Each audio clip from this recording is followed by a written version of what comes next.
Ladies and gentlemen, welcome to Roger's Kakasungura YouTube channel. Let me be very categorical. I am not a prophet, but God has given me the grace to speak like one in this very same platform. There are so many things I've told Kenyans which have come to pass. And today, I am confirming further. You remember me telling you that mutangolewa nguo as a country? You remember me telling you mtakulwa? You remember me telling you mtauzwa? You remember me telling you you will be sold cheaply by the Kenya Kwanza government to the West. None could believe me. Nobody could believe this. I am happy because Ngugi wa Thiong'o is stamping authority on my very sentiments I spoke here. Ngugi wa Thiong'o is writing a disturbing letter to William Ruto. And the images he is painting are scaring.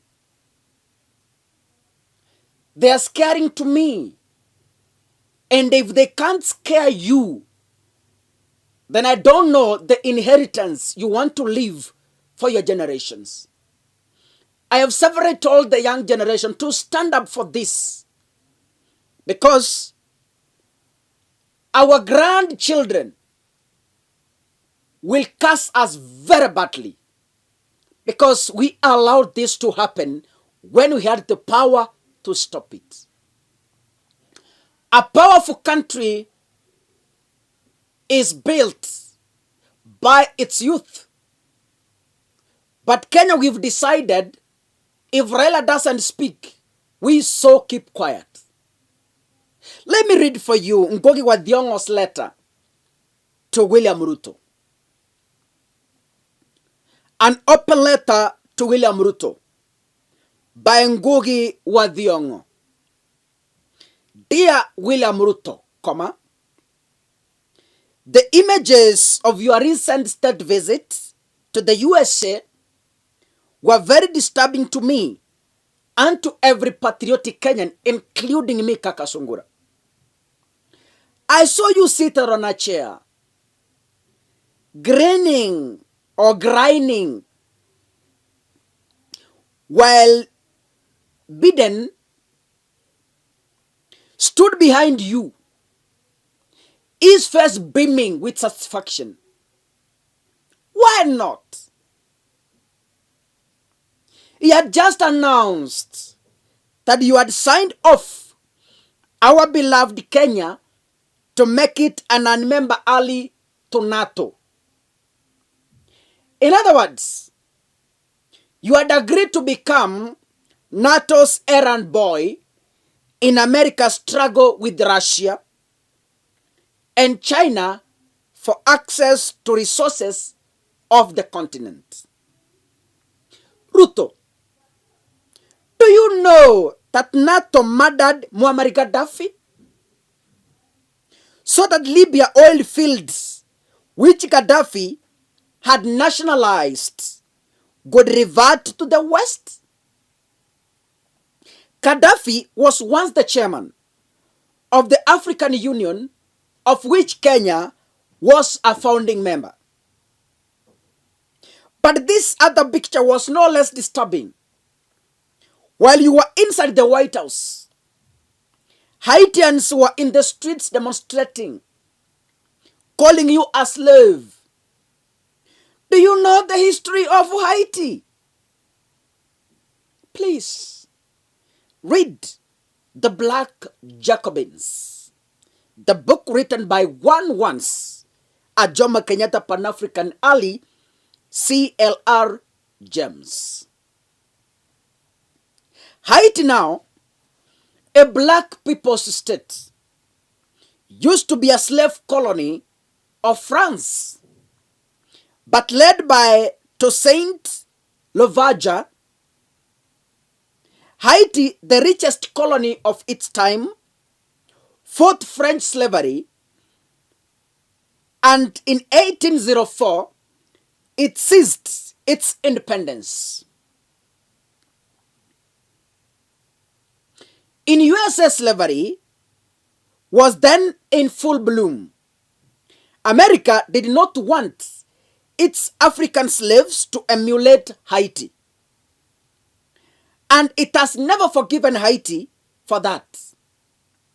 And thus began the story of America's destabilization of Haiti. Ruto, do you see the irony of your actions? Ngugi wa Thiong'o is asking.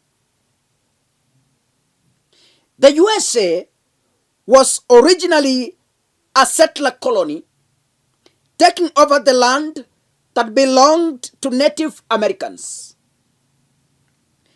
In 1776, the white settler declared their independence from their English king. But the colonized Native Americans remained colonized. Kenya was equally a British settler. Kenya was equally a British settler colony. The white settlers wanted to have a similar kind of independence. But the Mau Mau, led by Dedan Kimathi, stopped them. Years later, Algeria, Rhodesia, and South Africa could follow the example of Kenya. Thus, the country you now lead was the first to stop the historical trend of white settlers claiming themselves independent as in America, Canada, New Zealand, and Australia. Ruto, you have chosen to betray third history of pride. Going with your rights. Ruto, you have chosen to become an agent of the West. Ruto, you have chosen to sell your country cheap. Why?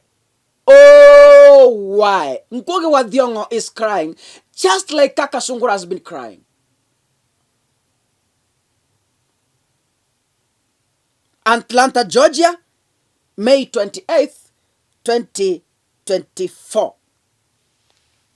Ladies and gentlemen, you can never understand the pain I'm undergoing through as Kakasungura when I see the future of our generations diminishing just like that. I have severally educated Kenyans on the Kenya Kwanza leadership. Kaka, nimejaribu. Lakini watu wanafikiria ninapiga siasa hapa. Mimi sipigi siasa kaka. Wakati mwingine mnaona mimi ni kama wale wengine mnaona wanaopiga siasa because of the views and money. I'm entirely here so that the coming generations cannot harshly judge me. I'm here to remove the blame.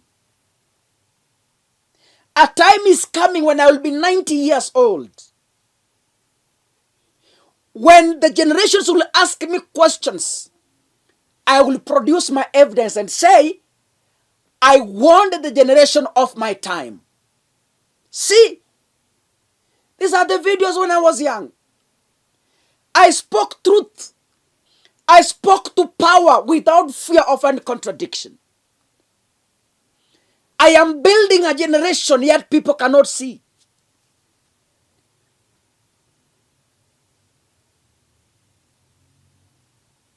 I'm not here because of drama. The message from Ngugi wa Thiong'o has really touched my heart. The message from Ngugi wa Thiong'o has directly spoken to me as a patriot.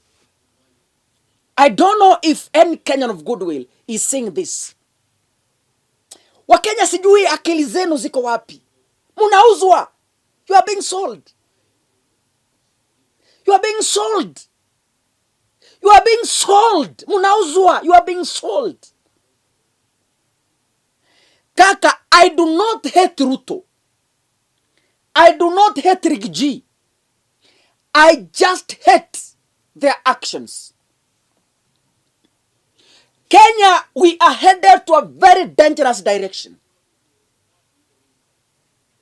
Tunaelekea mahali pabaya. Na wale wako na macho ndio wanaweza wakaona mahali tunaelekea. But because most Kenyans are blind. Wakati Uhuru Kenyatta aliwaambia mtamkumbuka, and surely a day is coming you will cry bitterly remembering Uhuru Kenyatta. There are people who are committed at destabilizing our country. Mahali tunaelekea Haiti style. Mupende musipende. Mahali tunaelekea the Sudan style. Mupende musipende. That is where we are headed to. It's about time I will be proven right or wrong. Thank God, Ngugi wa Thiong'o is another person who has spoken the realities. God bless you, ladies and gentlemen. See you in the next video. Asanteni sana.